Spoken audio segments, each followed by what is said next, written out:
Hello friends, welcome to சாம்சிகி home. எல்லோரும் எப்படி இருக்கிறீங்க? இன்றைக்கி நம்ம பார்க்க போகிறது மளிகை ஜாமான், காய்கறி இதெல்லாம் வாங்கும்போது நம்ம கிச்சனில் எப்படியெல்லாம் பணத்தை சேமிக்கலாம் அப்படிங்கிறத பற்றி தான். பொதுவாகவே ஒரு மாதத்துக்கு கிச்சனுக்கு அப்படின்னு சொல்லியே நம்ம ஒரு தொகை செலவழிக்கிற மாதிரி இருக்கும். சில வீடுகளில் நிறைய பணம் வந்து இந்த சாப்பாடுக்காகவும் சமையலுக்காகவும் தான் கொடுக்குற மாதிரி இருக்கும்.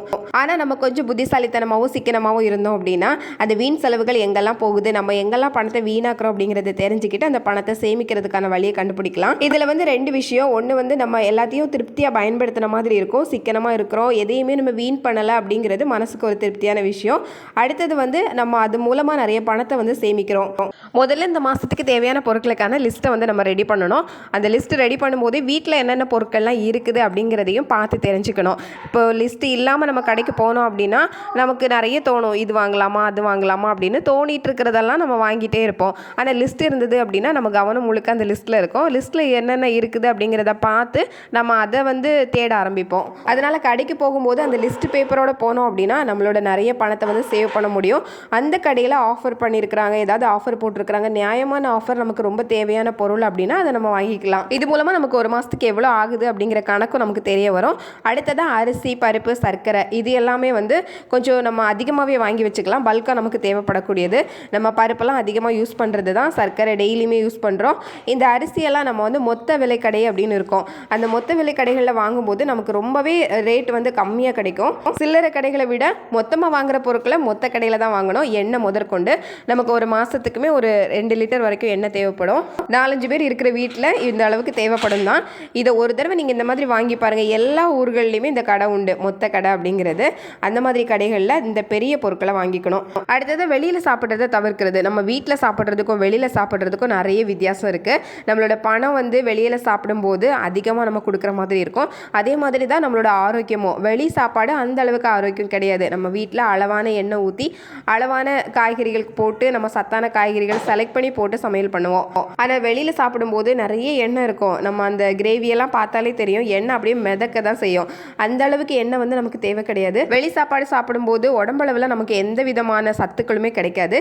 வீட்டு சாப்பாடு தான் ரொம்ப ரொம்ப பெஸ்ட்டு. ஒரு நாள் நமக்கு உடம்புக்கு முடியல அப்படின்னா நம்ம ஒரு பாக்கெட் தோசை மாவு வந்து கடையில் வாங்கிக்கிறோம்னு வச்சுக்கலாம். 20 ரூபாய் இல்லை 30 ரூபாயோட முடிஞ்சிடும். இதே நம்ம தோசையாக கடையில் போய் வாங்குகிறோம் அப்படின்னு பார்த்தோன்னா ஒரு வீட்டில் 4-5 பேர் இருக்கிற வீட்டில் ஒரு தோசையே 50 ரூபா கடையில் வரும். 200-250 ரூபா ஒரு நேரம் சாப்பாட்டுக்கு நம்ம கொடுக்குற மாதிரி இருக்கும். இதுவே வீட்டில் கொஞ்சம் பருப்பு இருந்ததுன்னா குக்கரில் போட்டு சாம்பார் வச்சுக்கலாம், கொஞ்சம் தேங்காய் இருந்ததுன்னா சட்னி வச்சுருக்கலாம்.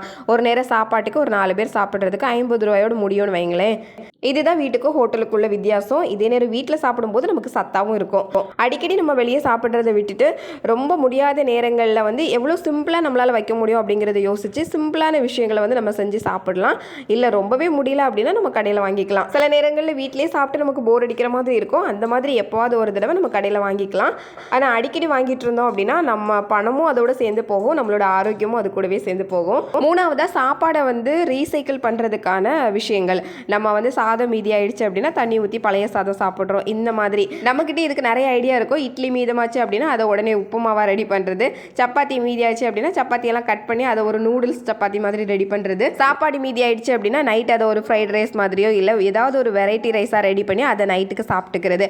இந்த மாதிரி நிறைய விஷயங்கள் நமக்கே தெரியும். ஆனால் எல்லாத்தையும் பயன்படுத்தணும், அதுதான் ரொம்ப முக்கியம். எல்லா விஷயமும் நமக்கு தெரியும், ஆனாலும் நம்ம வந்து இந்த சாப்பாடை ரெடி பண்ணி எல்லாத்தையும் வந்து வேஸ்ட் பண்ணிட்டு இருக்கிறோம் அப்படின்னா அது கொஞ்சம் யோசிக்க வேண்டிய விஷயங்கள். இப்போ சாதம் வந்து ரொம்ப மீதி ஆயிடுச்சு, இப்போ யாருமே வீட்டில் சாப்பிட்றதுக்கு ரெடியாக இல்லை அப்படின்னா அதை ஒரு மிக்சியில் போட்டு கொஞ்சம் ஜீரகம், கொஞ்சம் மிளகாத்தூள், உப்பு இதெல்லாம் போட்டு அரைச்சி அப்படியே நீங்கள் வந்து வடகம் மாதிரி காய வச்சிட்டிங்க அப்படின்னா சூப்பராக மொறுன்னு வடகம் வந்து ரெடி ஆயிரும். அதை வந்து கஞ்சி வத்தல்னு சொல்லுவாங்க, சூப்பராக இருக்கும். அந்த மாதிரி தயார் பண்ணலாம். அடுத்ததாக வந்து மாவு நமக்கு ரொம்ப புளிச்சு போச்சு அப்படின்னா அதை வந்து ஒரு பணியாரக்கல்ல ஊற்றி சுட்டோம் அப்படின்னா அவ்வளோவா புளிப்பு தெரியாது. அதை ஒரு குழிப்பணியாரமும் சட்னி வச்சு சாப்பிட்டோம் அப்படின்னா ஒரு நேரம் டிஃபனுக்காகும். சூப்பராக அந்த மாவை வந்து வீணாக்காமல் நம்ம பயன்படுத்துன மாதிரி இருக்கும். எங்கள் வீட்டுக்காரங்களோட பாட்டி 90 வயசுக்கு மேலே இருந்தாங்க. அந்த பாட்டியோட ஸ்பெஷல் என்ன அப்படின்னா வீட்டில் எந்த கறி குழம்புமே வீணாக்க மாட்டாங்களாம். எல்லாத்தையுமே ஒரு மண் சட்டி வச்சுருப்பாங்க. அந்த மண் சட்டியில் போட்டு தினமுமே அதை சூடு பண்ணுவாங்களாம். இதனால் டெய்லியுமே குழம்பு கறி ஏதாவது மீதி இருக்குதா அப்படின்னு வீட்டில் கேட்டு வாங்கி இவங்க தனியாக அந்த சட்டியில் போட்டு சூடு பண்ணி அந்த மண் சட்டியோட பதத்துக்கு அது ரொம்ப டேஸ்ட்டாக இருக்கும் அப்படின்னு சொல்லுவாங்க எங்கள் வீட்டுக்காரங்க. இப்போ பழைய சாதம் இருக்குது, தொட்டுக்கிறதுக்கு எதுவும் இல்லை அப்படின்னா அந்த பழைய கறியை போட்டு எல்லாரும் சாப்பிட்டுப்பாங்களாம். இந்த பாட்டி தான் டெய்லி சூடு பண்ணுவாங்களே. என்னைக்காவது சுட சாப்பாடு ரெடி பண்ணியிருக்கிறாங்க, ஆனால் வந்து குழம்பு வைக்கிறதுக்கு எதுவுமே இல்லை குழம்பு வைக்கிறதுக்கு லேட் ஆகுது அப்படின்னா கூட இந்த பழைய கறியை போட்டு அழகாக சாப்பிட்டுக்கலாமா. அது பழைய கறி தான், ஆனாலும் அதில் இருக்கிற டேஸ்ட் வேறு எதுலேயுமே வராது அப்படின்னு அடிக்கடி சொல்லுவாங்க. இது ஒரு மாதிரி அப்படின்னா இன்னொரு வகையில் நிறைய பண்ணுறது வந்து நம்ம தவிர்க்கணும். நம்ம வீட்டுக்கு எவ்வளோ தேவை, நம்ம வீட்டில் இருக்கிறவங்க எவ்வளோ சாப்பிடுவாங்க அப்படிங்கிற அளவு நமக்கு தெரிஞ்சிருக்கணும். அந்த அளவுப்படி நம்ம கரெக்டாக வச்சு கரெக்டாக எல்லோரும் சாப்பிட்டுட்டோம் அப்படின்னா எந்த பிரச்சனையும் கிடையாது. நம்ம வந்து ரொம்ப அதிகமாக சமைச்சு அதை வந்து சாப்பிடாம வீணாக்குறது அது வந்து தேவையில்லாதது. ஒருவேளை அதிகமாகிடுச்சு அப்படின்னாலும் அது வீட்டில் இருக்கிறவங்க கிட்ட சொல்லி இன்றைக்கி வந்து சாப்பாடு அதிகமாக இருக்குது அப்படின்னு அதுக்கு ஏற்ற மாதிரி அவங்களும் சாப்பிட்றதுக்கு வந்து நம்ம தான் பழக்கணும். ஒவ்வொருத்தரும் ஒவ்வொரு நேரத்தில் சாப்பிட்றத விட ஒரே நேரத்தில் எல்லாரும் சாப்பிட்றது ரொம்ப நல்லது. ஏன்னா என்னென்ன இருக்குது அப்படிங்கிறது தெரியும். அதனால் கரெக்டாக எல்லாரும் ஷேர் பண்ணி சாப்பிடலாம். சில வீடுகளில் சில பேர் வந்து நான் அப்புறம் சாப்பிட்றேன் எடுத்து வை அப்படின்னு சொல்லுவாங்க. அதனால் சாப்பாடு வந்து எடுத்து வச்சுருப்பாங்க. ஆனால் அவங்க லேட்டாக சாப்பிட்றதுனால அது எல்லாத்தையுமே சாப்பிட முடியாமல் எல்லாமே மீதியாக வச்சுருப்பாங்க. சேர்ந்து சாப்பிட்ற பழக்கம் எல்லார் வீட்லேயும் வரணும். அது வந்து ரொம்ப நல்லது. ஃபேமிலி டைமுக்கும் ரொம்ப நல்லது. அந்த சாப்பாடு வந்து ஷேர் பண்ணி சாப்பிட்ற பழக்கமும் எல்லாத்துக்கும் வரும். எதுவுமே வீணாகாது. அடுத்ததாக காய்கறியாக இருந்தாலும் சரி, மளிகை பொருளாக இருந்தாலும் சரி, எதையுமே வாங்குறது பெருசு இல்லை. அதையெல்லாம் கரெக்டாக மெயின்டைன் பண்ணுறது தான் பெருசு. இப்போ நம்ம ஃப்ரிட்ஜ்லேயே வச்சுருக்கிறோம் அப்படின்னா எல்லா காய்கறிக்கும் அதுக்கு ஏற்ற மாதிரி கரெக்டாக பாக்ஸ் போட்டு வைக்கணும். சில நேரங்களில் நம்ம கவர்லலாம் வச்சுருப்போம். சில காய்கறி ரொம்ப கூலிங் ஆகிடுச்சு அப்படின்னா கெட்டு போகும். அதுக்கேற்ற மாதிரி ஃப்ரிட்ஜோட கூலிங் வந்து நம்ம கம்மி பண்ணி வைக்கணும். சில காய்கறி வந்து முதல் 2-3 நாள் தான் நல்லாயிருக்கும். அந்த மாதிரி காய்கறியை நம்ம ஃபஸ்ட்டே சமைச்சு முடிச்சிடணும். சில காய்கறி நமக்கு வந்து ஒரு வாரத்துக்கு அப்புறம் கூட ரொம்ப நல்லாயிருக்கும். இப்போ பரங்கிக்காய், பூசணிக்காய் இதெல்லாம் வந்து நம்ம உடனே செய்ய வேண்டியது. அதெல்லாம் நம்ம வாங்கிட்டு வந்தோம் அப்படின்னா 2 நாள்லேயே செஞ்சு முடிச்சிடணும். கேரட், பீட்ரூட் இதெல்லாம் அது பாட்டுக்கு இருக்கும். அதெல்லாம் கொஞ்சம் லேட்டாக கூட வச்சுக்கலாம். அதனால் ஒரு தக்காளியை கூட வீண் பண்ணக்கூடாது அப்படின்னு நினச்சோம் அப்படின்னா அதுக்கு ஏற்ற மாதிரி ஒரு காட்டன் பேக்லேயோ இல்லை பாக்ஸ்லேயோ போட்டு ஃப்ரிட்ஜில் வந்து கரெக்டாக நம்ம வச்சு நம்ம என்னென்ன காய்கறி வாங்கிட்டு வந்தோமோ அது எல்லாத்தையும் யூஸ் பண்ணணும். சில பேர் நம்ம ஹெல்த்தியாக சாப்பிடணும்னு சொல்லி நிறைய காய்கறி எல்லாமே வாங்கிட்டு வருவாங்க. ஆனால் அது சரியாக சமைக்காததுனால அதுவே காஞ்சு போய் திரும்ப அதை தூக்கி போடுற மாதிரி தான் இருக்கும். அந்த மாதிரியெல்லாம் இல்லாமல் நம்ம தினசரி எல்லா காய்கறியுமே பயன்படுத்த பழகணும். அது கூடவே சீசனுக்கு ஏற்ற மாதிரி காய்கறி வாங்குறது. நம்ம கடைக்கு போகும்போதே தெரியும் அந்த மார்க்கெட்டில் எது வந்து ரொம்ப அதிகமாக நிறைய பேர்ட்ட இருக்குதோ அதுதான் அந்த சீசனுக்கு ஏற்ற காய்கறி. அது நல்ல விலை குறைவாகவும் இருக்கும், நிறையவும் கிடைக்கும். நம்ம அந்த சீசனுக்கு அதை தான் சாப்பிடணும். அதுதான் நம்ம உடம்புக்குமே நல்லது. சீசனில் சாப்பிடும்போது தான் அதோட டேஸ்ட்டுமே நல்லாயிருக்கும். இது கூடவே வரது தான் நம்ம வெங்காயம், பூண்டு இதெல்லாம் வந்து உருளைக்கிழங்கு இதெல்லாம் கொஞ்சம் காற்றோட்டமான இடத்துல போட்டு வைக்கணும்.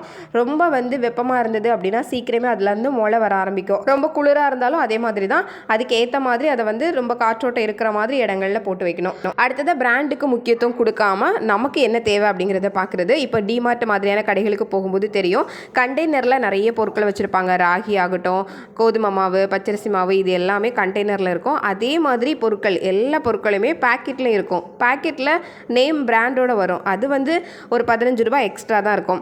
அதே சமயம் இந்த கண்டெய்னரில் இருக்கிற பொருட்கள் எல்லாமே ரொம்ப ஆரோக்கியமானது, ஹெல்த்தியானது தான். அது வந்து நமக்கு ரேட்டு கம்மியாக குறைஞ்ச விலையிலே கிடைக்கும். நமக்கு இதுவே போதும். அதுக்கு வந்து நம்ம அந்த நேமுக்காக அந்த பிராண்டுக்காக நம்ம எக்ஸ்ட்ரா வந்து 15 ரூபாய் ஒவ்வொரு பொருளுக்கும் கொடுக்கணும் அப்படின்னு அவசியம் கிடையாது. சமையல் பொருட்கள்லாம் நமக்கு பெரிய அளவில் பிராண்ட் வந்து தேவையே படாது. அதனால் பிராண்டு பார்த்து வாங்கணும் அப்படின்னு நினச்சி அதுக்காக நிறைய பணம் வந்து செலவழிக்க தேவையில்லை. அடுத்தது சிலிண்டர் பொறுத்த வரைக்கும் நம்ம ஒரு குழம்பு வைக்கிறோம், அது ஒரு 10 நிமிஷம் கொதிச்சா போதும். அதுக்குள்ளே ரெடி ஆகுது அப்படின்னா அதோட ஆஃப் பண்ணிவிட்டு இறக்குறது தான் நல்லது. அதை அடுப்புலேயே போட்டு நம்ம அதை ஒரு 20 நிமிஷம் கொதிக்க வச்சுட்டே இருந்தோம் அப்படின்னா நம்மளோட கேஸுமே சேர்ந்து தான் செலவாகும். அதோட நம்ம மூடி வச்சு சமைக்கும் போது சீக்கிரமாகவே நமக்கு குக் ஆகும்.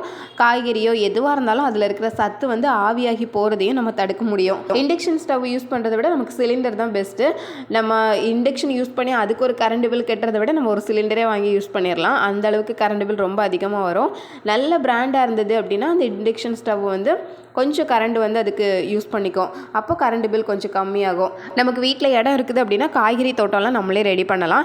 இல்லை பால்கனி தான் இருக்குது அப்படின்னா அதில் கூட நம்ம ஒரு 10 தொட்டி வாங்கி வச்சு அதில் காய்கறிகள்லாம் வளர்க்கலாம். ரொம்ப ஈஸியாக வளர்க்குற காய்கறிகள் நிறைய இருக்குது. தக்காளி, மிளகா, கத்திரிக்காய், வெண்டைக்காய், புதினா, கொத்தமல்லி இதெல்லாம் வந்து சீக்கிரமாக வளரக்கூடியது. நம்ம சீக்கிரமாக அதுலேருந்து காய் பறிக்க முடியும். நமக்கு அதுக்கான வசதி இருந்தது அப்படின்னா நம்ம அதையும் கூட யூஸ் பண்ணிக்கலாம். நம்மளே விளைய வச்ச காய்கறி அப்படிங்கிற திருப்தியும் கிடைக்கும். அதுலேருந்தும் கொஞ்சம் பணம் சேவ் பண்ண முடியும். இது எல்லாமே சின்ன சின்ன விஷயங்கள் தான். ஆனால் இந்த சின்ன சின்ன விஷயங்களை தினசரி நம்ம கிச்சனில் பயன்படுத்தும் போது பணம் வந்து வீணாகிறத தடுக்க முடியும். நிறைய பணத்தை சேவ் பண்ண முடியும். நீங்கள் இந்த மாதிரி என்னென்னலாம் பண்ணுறீங்க அப்படிங்கிறத கீழே கமெண்ட் செக்ஷனில் சொல்லுங்கள். இது நிறைய பேருக்கு யூஸ்ஃபுல்லாக இருக்கும்.